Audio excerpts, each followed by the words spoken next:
Now, second thing to how to get a grade 9 in GCSE Biology. Well, many students think that understanding alone is enough. Coming to lessons, coming to tutoring sessions, nodding along and thinking, I understand.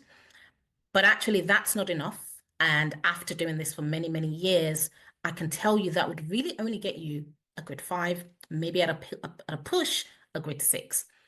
What you need to push you from grade 5 or 6 to grade 9 is application. And this is where exam practice questions comes in.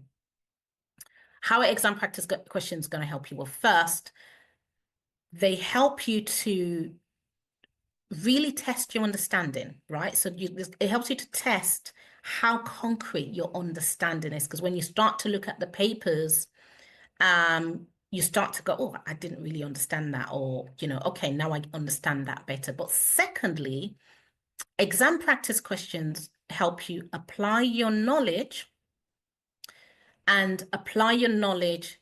to unfamiliar context. So again, another example was, working with another one of my students, looking at the photosynthesis experiment, how light intensity affects photosynthesis. And then the question asks about, well, what would you do if you were looking at how wavelength affects photosynthesis?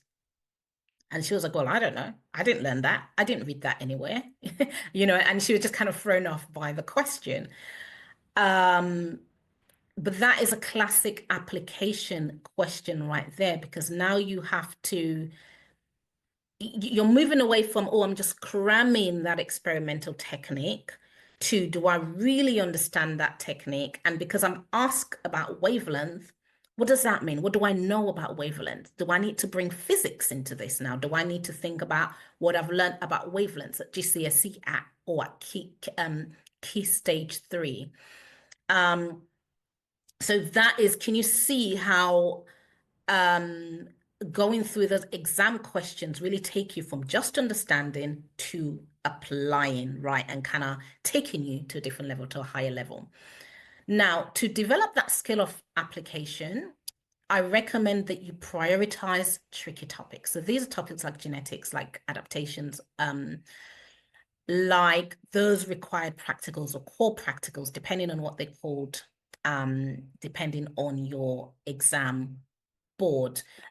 This is where this kind of application questions will come up a lot. So definitely prioritize them. So that second step then to helping you get a good 9 in GCSE Biology is to practice questions and apply the questions. The third step linking with that is to use the mark scheme to your advantage. Biology is tricky, and I mean, many students do this for many different subjects anyway, but especially biology, they see a question and they just start writing, and they think, well, the more I write, then the more likely that I will get marks. But it doesn't matter how much you write. If you're not writing what the examiner wants, then you will not get marks. And that's why it's so important to look at the mark scheme and, check your answers against the mark scheme.